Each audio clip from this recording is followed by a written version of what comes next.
Students, आज की class में आपका वेलकम है। और आज हम लोग स्टडी करेंगे कि ऊर्जा पट्टी क्या होता है। इससे पहले वाली क्लास में हम लोगों ने पढ़ा था ऊर्जा स्तर। इसलिए जिन लोगों ने उस वीडियो को नहीं देखा है, पहले उस वीडियो को देखें ताकि आपको ये वाला यानी ऊर्जा पट्टी अच्छे से समझ में आएगा। अगर आपने ऊर्जा स्तर को अच्छे से समझ लिया तो आपको ऊर्जा पट्टी भी समझ में आएगा। तो इस वाली क्लास में हम लोग को देखना है कि ऊर्जा पट्टी किसे कहते हैं। ऊर्जा पट्टी को अंग्रेजी में कहते हैं एनर्जी बैंड। एनर्जी बैंड यानी कि ऊर्जा पट्टी के बारे में आज हम लोग को पढ़ना है। इसे हम लोग कहते हैं एनर्जी बैंड्स भी कहते हैं। तो इसके लिए हम लोग एक उदाहरण लेते हैं जिसमें सिलिकॉन परमाणु को लेके हम लोग इसको समझने की कोशिश करेंगे। तो सिलिकॉन परमाणु का जो परमाणु संख्या होता है हम लोग जानते हैं कि वो 14 होता है। और इसको जो इलेक्ट्रॉन के भरने का कक्षा में इलेक्ट्रॉन किस तरह से भरेगा, तो पहले कक्षा में 2 इलेक्ट्रॉन जाएगा, दूसरे कक्षा में 8 इलेक्ट्रॉन जाएगा और तीसरे कक्षा में 4 इलेक्ट्रॉन जाएगा। तो 2, 8 और 4 ये सब मिला के 14 इसका परमाणु संख्या हो गया। अब यहाँ पे मान लेते हैं कि 2 सिलिकॉन परमाणु है, एक यहाँ पे सिलिकॉन परमाणु है, एक यहाँ पे आप देख सकते हैं कि सिलिकॉन परमाणु है। अब ये लेकिन ये दोनों सिलिकॉन परमाणु जो है वो एक दूसरे से बहुत बहुत बहुत दूर है, यानी बहुत दूर है एक दूसरे से। ये इतना ज्यादा दूर है कि इसका प्रभाव इस पर कुछ भी नहीं पड़ सकता है और इसका भी प्रभाव इस पर कुछ पड़ता नहीं है, कुछ भी नहीं पड़ता है। यानी ये ना तो अपना प्रभाव इस पर डाल सकता है और ये ना तो अपना प्रभाव इस पर डाल सकता है। तो इस तरह से दोनों एक दूसरे से बहुत दूर है। अब हम लोग क्या करेंगे कि इसके ऊर्जा स्तर के बारे में यानी दोनों का ऊर्जा स्तर एक साथ लिखेंगे। उस ऊर्जा स्तर का हम लोग डायग्राम बनाएंगे, यानी डायग्राम बनाएंगे। तो ऊर्जा स्तर का जो डायग्राम बनाएंगे तो हम लोग जानते हैं कि किसी भी परमाणु में कई कक्षाएं होती हैं। जैसे हम लोग देख सकते हैं कि ये तो हो गया परमाणु का नाभिक और ये पहला कक्षा, ये दूसरा कक्षा, ये तीसरा कक्षा, इसी तरह से चौथा, पांचवा। तो किसी भी परमाणु में बहुत कई कक्षाएं होती हैं और हर कक्षा में जो इलेक्ट्रॉन चक्कर लगा रहा होता है उस इलेक्ट्रॉन का निश्चित ऊर्जा होता है। हम लोगों ने इसके बारे में पढ़ा था जब हम लोग परमाणु चैप्टर पढ़ रहे थे, तो उसमें इसके बारे में पढ़ना है कि हर यानी कि हर जिस कक्षा में भी इलेक्ट्रॉन चक्कर लगा रहा होता है तो उसमें उसका निश्चित ऊर्जा होता है। हम लोगों ने देखा था कि ऊर्जा यानी इलेक्ट्रॉन की ऊर्जा निकालने का सूत्र पढ़ा था कि E बराबर होता है -30.6/n² इलेक्ट्रॉन वोल्ट। अगर n का मान 1 भरेंगे तो पहला कक्षा का ऊर्जा निकलेगा। ये क्या है, कक्षा संख्या है। तो n इक्वल टू जब 1 भरेंगे तो पहला कक्षा का, तो ये आ जाएगा आपको n का स्क्वायर यानी 1 का स्क्वायर और 1 को इससे भाग देंगे तो ये आ जाएगा -30.6 electron volt. n equal to अगर 2 भरेंगे तो दूसरे कक्षा में जो इलेक्ट्रॉन का ऊर्जा हो जाएगा वो हो जाएगा माइनस, और यहाँ पे 2 का स्क्वायर करेंगे तो 4 हो जाएगा, इसको भाग देंगे तो ये हो जाएगा 3.4 इलेक्ट्रॉन वोल्ट। इस तरह से n इक्वल टू अगर तीसरा के लिए तो E3 इक्वल टू तीसरा कक्षा में जो इलेक्ट्रॉन का ऊर्जा होगा वो लगभग 1.5 इलेक्ट्रॉन वोल्ट होगा। लेकिन ये जो सूत्र है हमारा वो ये सूत्र है हाइड्रोजन परमाणु के लिए। ये सूत्र हम लोग जो पढ़े थे परमाणु चैप्टर में पढ़ाया गया होगा, इसको ये हाइड्रोजन परमाणु के लिए मान है। लेकिन हम लोग यहाँ पे समझने के लिए ऐसा मान लेते हैं कि सिलिकॉन के लिए भी ये वाला सूत्र मान है, ऐसा हम लोग समझ लेते हैं, मान के चलते हैं। तो अगर ऐसा मान लेते हैं तो सिलिकॉन परमाणु में जो पहला कक्षा है उसमें जो इलेक्ट्रॉन है उस इलेक्ट्रॉन का ऊर्जा कितना होगा, वो होगा -30.6 होगा। दूसरे कक्षा में जो इलेक्ट्रॉन है उसका ऊर्जा कितना होगा, वो होगा -3.4 इलेक्ट्रॉन वोल्ट। तीसरे कक्षा में जो इलेक्ट्रॉन है उसका कितना ऊर्जा होगा, वो होगा -1.5 इलेक्ट्रॉन वोल्ट होगा। तो इस तरह से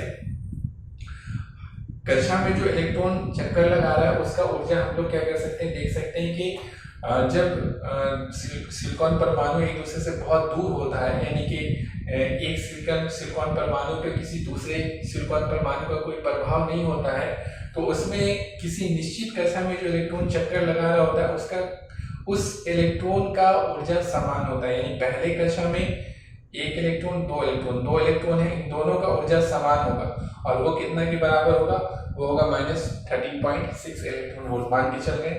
इसी तरह से इस सिलिकॉन परमाणु और इस सिलिकॉन परमाणु के भी जो पहला कक्षा में इलेक्ट्रॉन है इसका और इसका, इन दोनों का भी ऊर्जा कितना होगा, -30.6 इलेक्ट्रॉन वोल्ट। दूसरे कक्षा में जो 8 इलेक्ट्रॉन है उन सब का ऊर्जा और इसमें जो 8 इलेक्ट्रॉन है उन सब का ऊर्जा तो दूसरे कक्षा में इलेक्ट्रॉन का हो जाएगा -3.4 इलेक्ट्रॉन वोल्ट। इस तरह से तीसरे कक्षा में जो इलेक्ट्रॉन है इसका और इसमें जो तीसरे कक्षा में इलेक्ट्रॉन है सबका ऊर्जा होगा -1.5 इलेक्ट्रॉन वोल्ट लगभग में होगा। तो अब देखिए इसी को हम लोग ऊर्जा स्तर के रूप में लिख रहे हैं। तो ऊर्जा स्तर के रूप में पहले के लिए यानी कि पहले कक्षा का ऊर्जा स्तर लिखेंगे तो इसके लिए हम लोग क्या करते हैं, यहाँ पे एक लाइन खींचेंगे। सब मान लेते हैं कि ये लाइन है पहला कक्षा की ऊर्जा के लिए। पहला कक्षा का ऊर्जा मान लेते हैं, पहला कक्षा का ऊर्जा है -20.6 इलेक्ट्रॉन वोल्ट। तो ये लाइन हम लोगों ने खींचा, एक रेखा खींचा और ये एक स्तर खींचा, स्तर समझे, एक स्तर हो गया। तो ये पहला ऊर्जा स्तर हुआ। पहले कक्षा में जो इलेक्ट्रॉन का ऊर्जा है उसके लिए पहला ऊर्जा स्तर, दूसरे कक्षा में जो इलेक्ट्रॉन है उसके लिए दूसरा ऊर्जा स्तर, तीसरे कक्षा में जो इलेक्ट्रॉन है उसके लिए तीसरा ऊर्जा स्तर। ऊर्जा स्तर के बारे में हम लोग पिछले क्लास में हम लोगों ने देखा था। तो ये क्या होता है कि इलेक्ट्रॉन यानी परमाणु में कई कक्षाएं होती हैं और हर कक्षा में जो इलेक्ट्रॉन चक्कर लगा रहा होता है उसका निश्चित ऊर्जा होता है। इलेक्ट्रॉन की उस ऊर्जा को ही विभिन्न ऊर्जा को ही क्या किया जाता है, ऊर्जा के विभिन्न स्तर से प्रदर्शित किया जाता है और इसी को ही हम लोग कहते हैं ऊर्जा स्तर, जिसके बारे में हम लोगों ने पहले वाले क्लास में पढ़ा था। तो अब देखिए ये पहला ऊर्जा स्तर है। तो पहला ऊर्जा स्तर में कितने इलेक्ट्रॉन है, एक इलेक्ट्रॉन, दो इलेक्ट्रॉन, इसका और फिर इसका 3 और एक 4, यानी कि कुल मिलाकर के 1 2 3 और 4। यहाँ पे 4 इलेक्ट्रॉन बना होगा, 1 2 3 4। ये चारों का ऊर्जा कितना होगा, लगभग -13.6 इलेक्ट्रॉन वोल्ट होगा। ये पहले ऊर्जा में स्तर पे ही होगा। दूसरे ऊर्जा स्तर में कितना इलेक्ट्रॉन होगा, 1 2 3 4 5 6 7 8, इसमें का 8 और इसमें का 8, सब मिलाकर कितना हो जाएगा, 16 इलेक्ट्रॉन हो जाएगा। तीसरे कक्षा में कितना इलेक्ट्रॉन है, तो 4 इलेक्ट्रॉन है, 1 2 3 4, इसमें का 4 इसमें का 4, दोनों को मिलाकर 8 हो गया। तो 1 2 3 4 5 6 7 8 इलेक्ट्रॉन। अब देखिए किसी भी कक्षा में इलेक्ट्रॉन ज्यादा से ज्यादा कितना रह सकता है, इसको कहते हैं अवस्था। तो पहले कक्षा में कितना अवस्था होता है, तो पहले कक्षा में 2 अवस्था होता है, यानी अधिकतम इलेक्ट्रॉन पहले कक्षा में कितना रह सकता है, 2 इलेक्ट्रॉन रह सकता है। तो इसमें यानी पहले कक्षा में रहने की अवस्था वो है 2, इसमें का 2 और इसमें का 2, दोनों मिला के कितना हो गया, 4 अवस्था। यहाँ पे लिखा हुआ 4 अवस्था है और 4 इलेक्ट्रॉन है, 4 कमरा है और उसमें चारों कमरे में 4 आदमी भी है, तो इससे से लिखा हुआ है।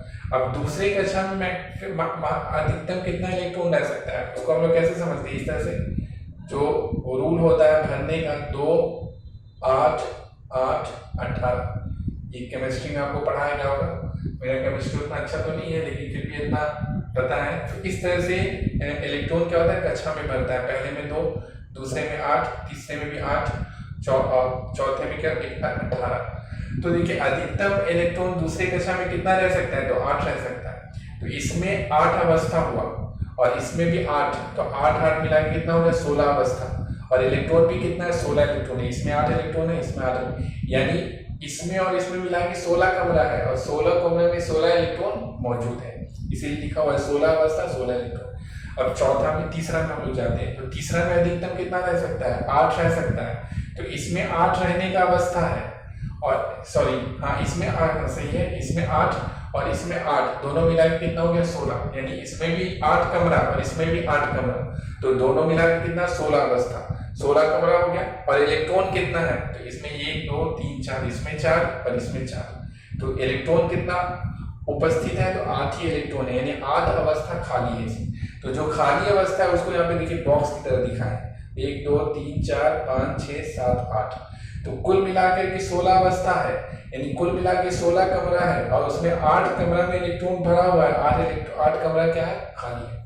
तो ये हो गया ऊर्जा स्तर हो गया, पहला ऊर्जा स्तर इसको कहेंगे, ये दूसरा ऊर्जा स्तर, ये तीसरा ऊर्जा स्तर हो, यानी कि इलेक्ट्रॉन का जो ऊर्जा होता है विभिन्न कक्षाओं में जो इलेक्ट्रॉन का ऊर्जा होता है उसको ऊर्जा के विभिन्न स्तर से प्रदर्शित करते हैं और उसी को स्तर को हम लोग कहते हैं ऊर्जा स्तर कहते हैं। ये पहला दूसरा स्तर। अब हम लोग बात करते हैं, ये हो गया ऊर्जा स्तर। ये हम लोग उस समय बात कर रहे थे जब दोनों सिलिकॉन परमाणु एक दूसरे से बहुत दूर है, इस पर कोई प्रभाव नहीं है और इसका इस पर कोई प्रभाव नहीं है। अब दूसरा स्थिति ऐसा है कि किसी ठोस में, यहाँ पे ठोस बना हुआ मानते कोई ठोस है, जैसे ये ठोस है, तो इसमें क्या होता है बहुत सारा परमाणु होता है, बहुत परमाणु होता है, यानी कि इसमें लाखों करोड़ों परमाणु होता है। अब ये जो लाखों करोड़ों छोटे छोटे परमाणु है जिसे आप अपनी आंखों से देख नहीं सकते हैं, वो एक दूसरे से बहुत निकट होता है। यहाँ तो फिर भी दूर दूर नजर आ रहा है, लेकिन एक दूसरे से क्या होता है, बहुत निकट होता है। तो जब ये एक दूसरे से निकट होता है तो हम दो इसमें का दो लेके समझ रहे हैं इसमें का दो लेके हम लोग समझेंगे। तो ये दो यहाँ पे दिखाया गया है, एक सिलिकॉन परमाणु यहाँ पर, एक सिलिकॉन परमाणु, दोनों एक दूसरे से क्या है, बहुत ही नजदीक है। इसी को बड़ा करके दिखाया यहाँ पे, यही इसी चीज को यहाँ पे बड़ा करके दिखाया गया।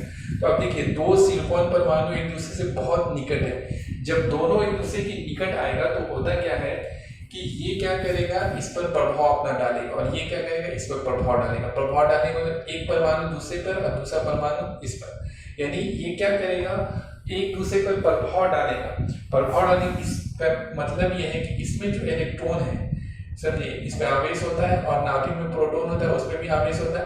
तो ये इसका सारा इलेक्ट्रॉन और प्रोटॉन मिलकर के इसके सारे इलेक्ट्रॉन और प्रोटॉन पे क्या करेगा, बल लगाएगा, यानी प्रभाव डालेगा। और इसका जितना भी इलेक्ट्रॉन और प्रोटॉन है वो सब मिलकर के इस पर बल लगाएगा। आवेश में क्या होता है, बल लगता है, इलेक्ट्रॉन है तो आवेश है, प्रोटॉन है तो आवेश है। इस बल के कारण क्या होता है, इन सब का जो ऊर्जा होता है, ये सारे इलेक्ट्रॉन का ऊर्जा बदल जाता है। इसमें तो जो कक्षा अगर समान है तो समान कक्षा में जितना भी इलेक्ट्रॉन है सबका ऊर्जा समान हो जाता है। पहले कक्षा में इसका ऊर्जा इसका ऊर्जा इसका ऊर्जा इसका ऊर्जा सबका क्या होता था, लगभग समान होता था। लेकिन पारस्परिक प्रभाव के कारण, यानी एक परमाणु जब दूसरे परमाणु के बहुत निकट आता है तो वो एक दूसरे पे प्रभाव डालता है, उसके कारण क्या होता है, हर एक इलेक्ट्रॉन का ऊर्जा थोड़ा सा बदल जाता है। यानी किसी का थोड़ा ज्यादा हो जाता है, किसी का थोड़ा सा कम हो जाता है, समान नहीं रहता है। जैसे कि अब देखिए यहाँ पे 4 इलेक्ट्रॉन है, ये चारों का, यानी इसी को अगर हम नजदीक ले आए तो ये चारों का 1 2 3 4 ये चारों का बदल जाएगा। इस तरह से ये सारा जो है उन सब का भी बदल जाएगा।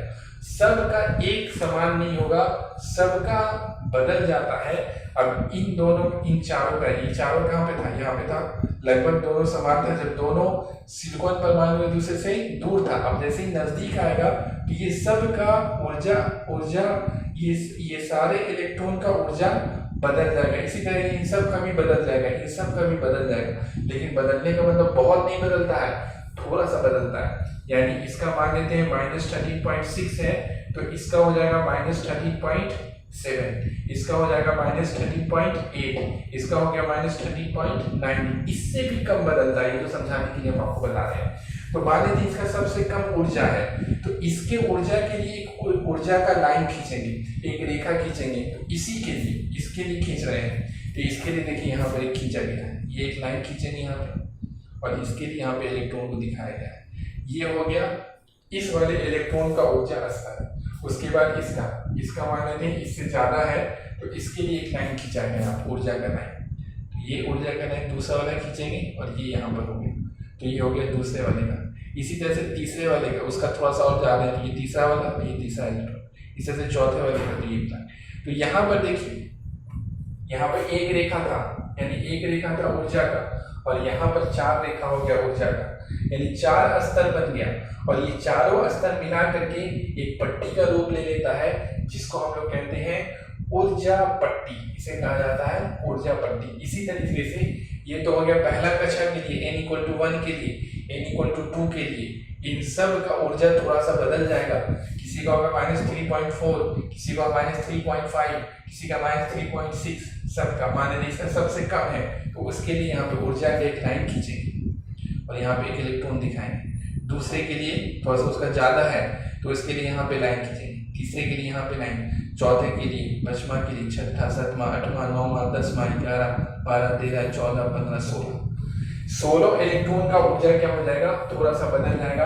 अब ये सब का जो ऊर्जा स्तर है ये सब मिलाकर के एक पट्टी का निर्माण कर लेता है, इसी को हम लोग कहते हैं ऊर्जा पट्टी। तो ये दूसरे कक्षा के लिए ऊर्जा पट्टी हो गया, n = 2 के लिए ऊर्जा पट्टी हो गया। अब तीसरे कक्षा में हम लोग देखते हैं तो तीसरे कक्षा में कितना इलेक्ट्रॉन है, 8 इलेक्ट्रॉन है।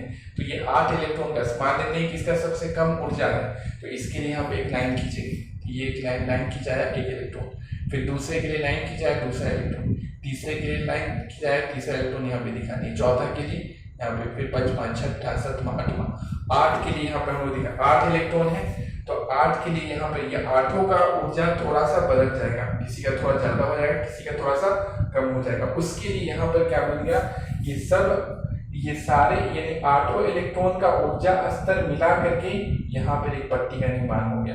अब बचा यहाँ पर देखिए 8 जगह खाली है, 8 अवस्था खाली है, कुल अवस्था था 16, यानी 16 जगह इलेक्ट्रॉन, अधिकतम 16 इलेक्ट्रॉन रह सकता है तीसरे कक्षा में, लेकिन उपस्थित कितना इलेक्ट्रॉन है, 8 इलेक्ट्रॉन है। तो ये 8 इलेक्ट्रॉन का ऊर्जा का यहाँ पे स्तर लिखाया, और ये जो 8 अवस्था खाली है उसका भी ऊर्जा बदल जाता है, इन सब का भी ऊर्जा बदल जाता है, और देखा ये जाता है कि इन सब का ऊर्जा इन सब के ऊर्जा से थोड़ा ज्यादा होता है। तो इसकी ऊर्जा को यहाँ से यानी कि बीच में थोड़ा सा गैप भी हो जाता है, यानी इन लोगों की ऊर्जा से ये जो 8 इलेक्ट्रॉन है, ये 8 इलेक्ट्रॉन की ऊर्जा से इन सब का ऊर्जा थोड़ा सा ऊपर से जाके शुरू होता है, यानी कि इसको यहाँ से देखिए शुरू किया गया, ये पहले अवस्था के लिए, यानी इसके लिए ऊर्जा का स्तर यहाँ पे खींचा गया है, जबकि इसमें कोई इलेक्ट्रॉन नहीं रहेगा। समझे, 8 ही इलेक्ट्रॉन है, 8 इलेक्ट्रॉन यहाँ भर गया। ये दूसरा लाइन खींचा है, तीसरा लाइन, चौथा लाइन, पांचवा, छठा, सातवां, आठवां, लेकिन इसमें कोई इलेक्ट्रॉन नहीं होगा क्योंकि 8 ही इलेक्ट्रॉन है, और रहने की जगह कितना है, अवस्था क्या है, 16 अवस्था है। तो देखिए यहाँ पर भी इस अवस्था के कारण, ये जो 8 अवस्था है उस अवस्था के कारण भी यहाँ पर एक पट्टी का निर्माण हो गया। तो इस तरीके से क्या होता है कि जब ठोस में परमाणु एक दूसरे के बहुत नजदीक आ जाते हैं तो इलेक्ट्रॉन का ऊर्जा बदल जाता है, और इलेक्ट्रॉन की ऊर्जा के बदलने के कारण जो ऊर्जा स्तर होता है वो पट्टी का रूप ले लेता है, और इसी को हम लोग कहते हैं ऊर्जा पट्टी, इसे ही कहा जाता है ऊर्जा पट्टी कहते हैं। तो देखिए अगर परमाणु अकेला है या फिर परमाणु एक दूसरे से बहुत बहुत दूर है तो उसमें ऊर्जा स्तर का निर्माण होता है, और अगर परमाणु बहुत ही एक दूसरे के निकट है जैसा कि ठोस में होता है तो एक दूसरे के परस्परिक प्रभाव के कारण,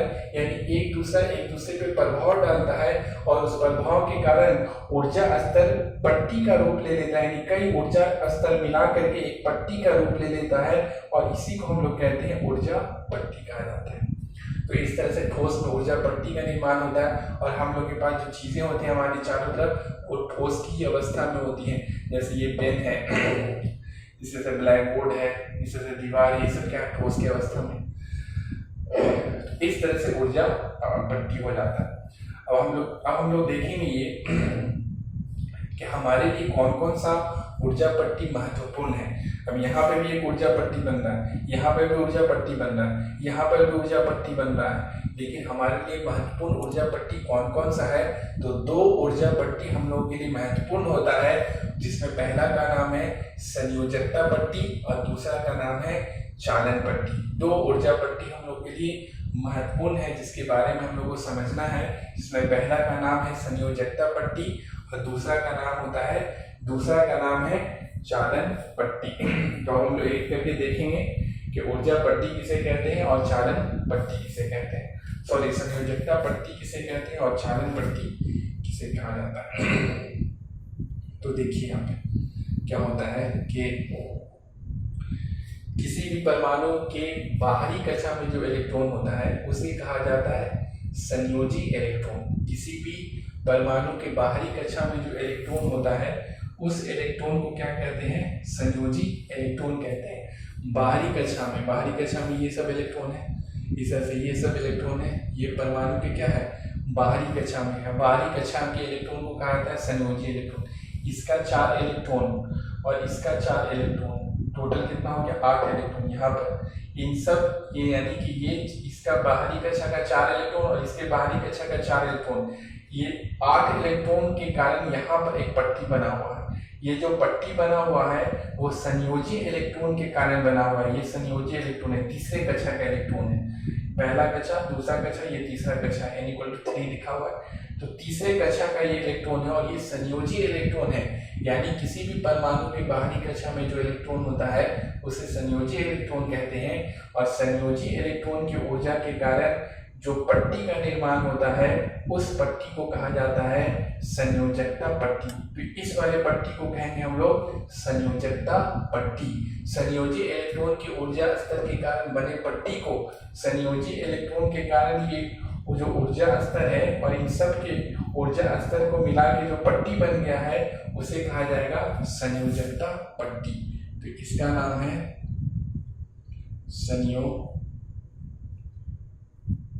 संयोजकता पट्टी से कहते हैं। ये हो गया संयोजकता पट्टी, इसका नाम है संयोजकता पट्टी।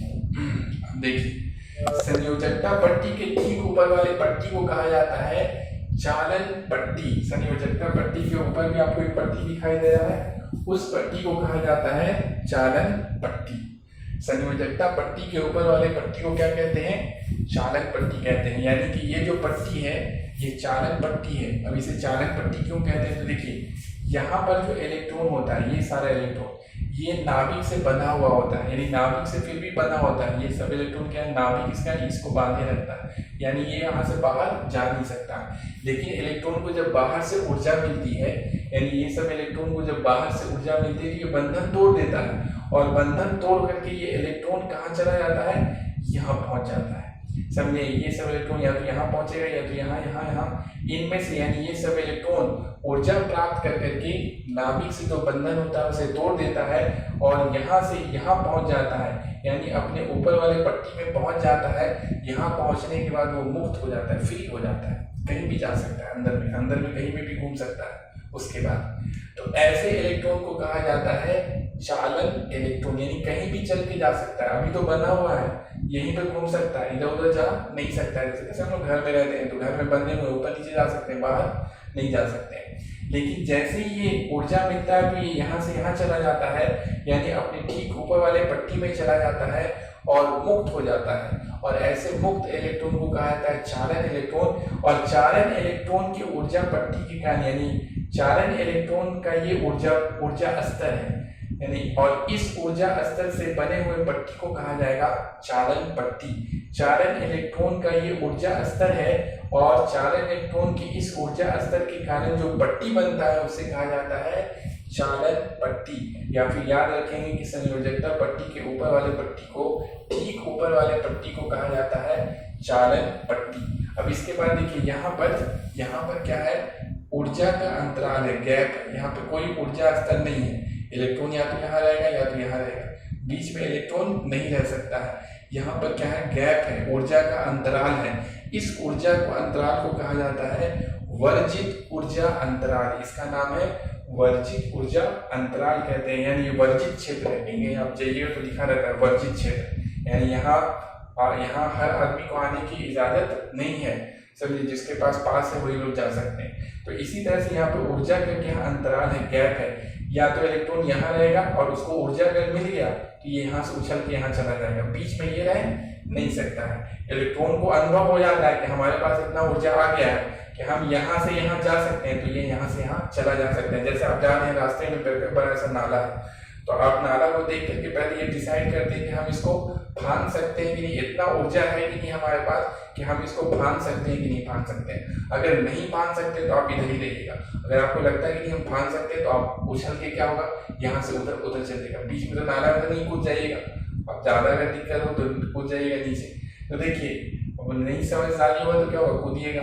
लेकिन इलेक्ट्रॉन के पास इतना समझदारी होता है, तो ये या तो यहाँ रहेगा या तो यहाँ रहेगा। तो इस तरह से क्या होता है, इस वाले पट्टी को संयोजकता पट्टी और इस वाले पट्टी को कहा जाता है चालन पट्टी कहते हैं, इसे कहा जाता है चालन पट्टी। और यहाँ पर जो गैप है, अंतराल है, उसे कहा जाता है वर्जित ऊर्जा अंतराल। अब देखिए ये सारा पट्टी हमारे लिए महत्वपूर्ण नहीं है, मेन हम दो पट्टी महत्वपूर्ण होता है, एक होता है संयोजकता पट्टी और एक होता है चालन पट्टी। इसी पर अर्धचालक का स्टडी किया जाता है, अध्ययन किया जाता है। अब इसलिए क्या किया जाता है, इसी को दिखाया जाता है। देखो इसी को हम लोग क्या करेंगे, अब इतना पूरा नहीं दिखाएंगे, एक लाइन यहाँ से ऐसे खींच देंगे और देखिए यहाँ पे बना हुआ है इसी को, यानी एक ये पट्टी दिख रहा है। अब ये पट्टी को भी हम लोग इस तरह से इतना लाइन नहीं खींचेंगे, वो टाइम लगेगा, एक बॉक्स ऐसा बनाएंगे, ऐसे खींच देंगे, तो ये हो गया। तो ये वाला पट्टी कौन हो गया, संयोजकता पट्टी हो गया, संयोजकता पट्टी, ये संयोजकता पट्टी हो गया, ये वाला पट्टी, ठीक है। और इसके ठीक ऊपर वाला पट्टी क्या है, यहाँ पे देखिए ये बना हुआ, ये हो गया आपको चालन पट्टी, इसे कहेंगे चालन पट्टी, ये चालन पट्टी हो गया। और बीच में यहाँ क्या है, बीच में यहाँ ऊर्जा का अंतराल है, इसे कहा जाता है वर्जित, इसे कहा जाएगा वर्जित ऊर्जा अंतराल। यह है वर्जित ऊर्जा अंतराल,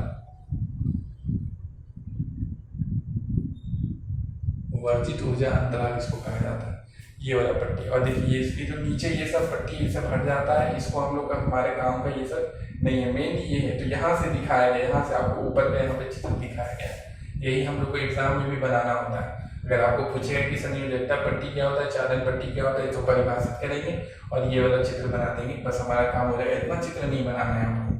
तो यहाँ तक हम लोग समझे कि ऊर्जा स्तर क्या होता है, ऊर्जा पट्टी क्या होता है, संयोजकता पट्टी किसे कहते हैं, चालन पट्टी किसे कहते हैं, और वर्जित ऊर्जा अंतराल किसे कहते हैं। अब हम लोग इस सब का क्या करेंगे, परिभाषा लिखेंगे।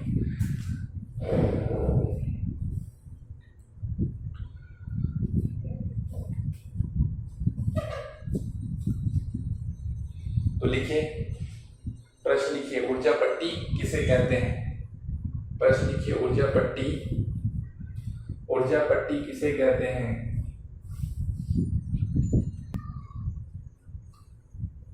तो उत्तर में लिखिए, ऊर्जा पट्टी के उत्तर में लिखिए,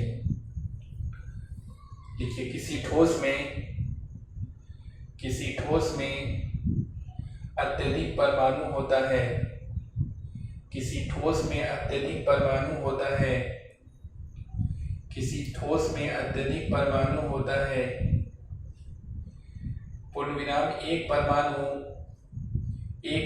अपने निकट वाले, एक परमाणु अपने निकट वाले, एक परमाणु अपने निकट वाले कई परमाणुओं से घिरा होता है, अपने निकट वाले कई परमाणुओं से घिरा होता है, कई परमाणुओं से घिरा होता है।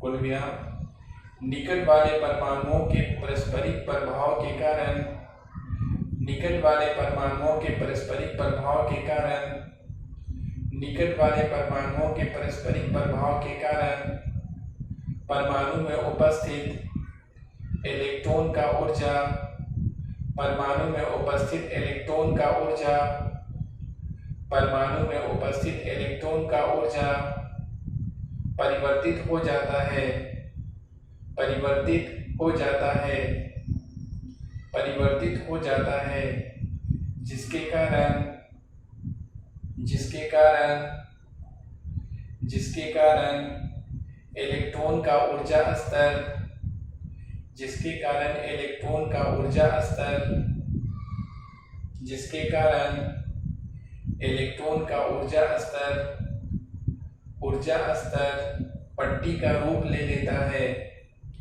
पट्टी का रूप ले लेता है, पट्टी का रूप ले लेता है।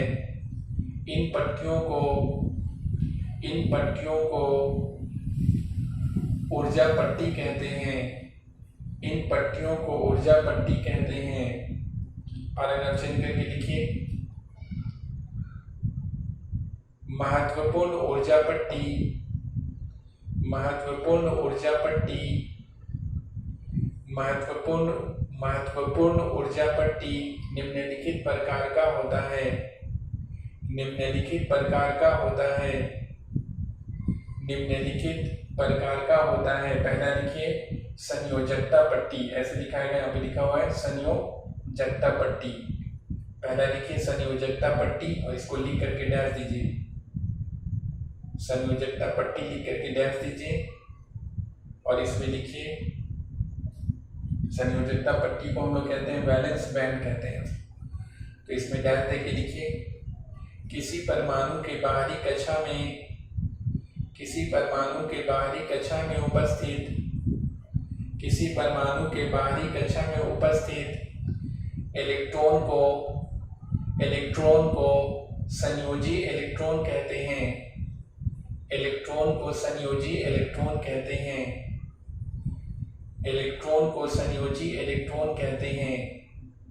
संयोजी इलेक्ट्रॉन के ऊर्जा स्तर, संयोजी इलेक्ट्रॉन के ऊर्जा स्तरों के द्वारा संयोजी इलेक्ट्रॉन के ऊर्जा स्तरों के द्वारा बने पट्टी को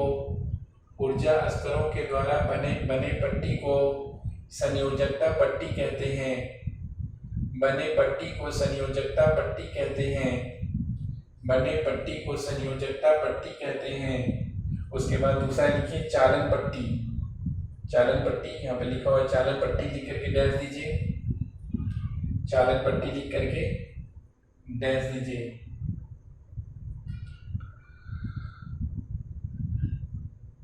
डैश देके लिखिए संयोजी इलेक्ट्रॉन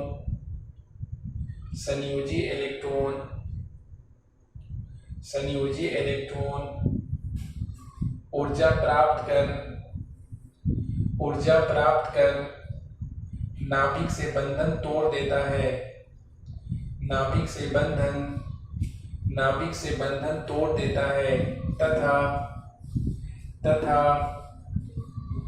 तथा मुक्त हो जाता है।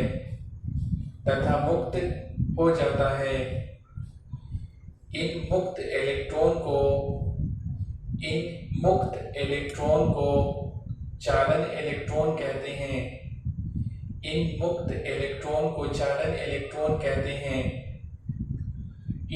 इलेक्ट्रॉन को चालन इलेक्ट्रॉन कहते हैं।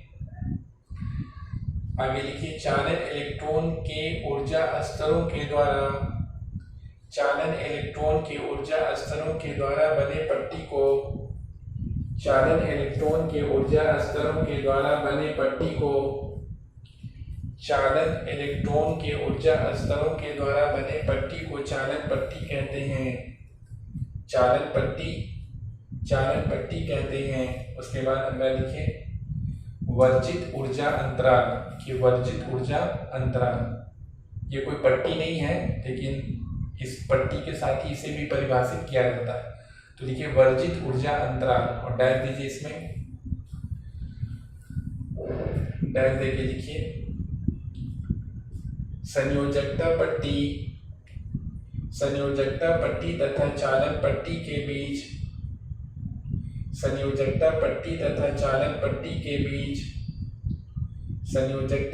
तथा चालन पट्टी के बीच ऊर्जा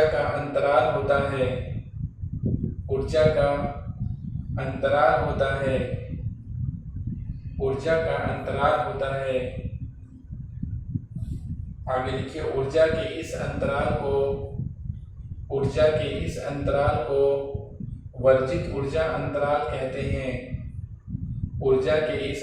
को वर्जित ऊर्जा अंतराल कहते हैं।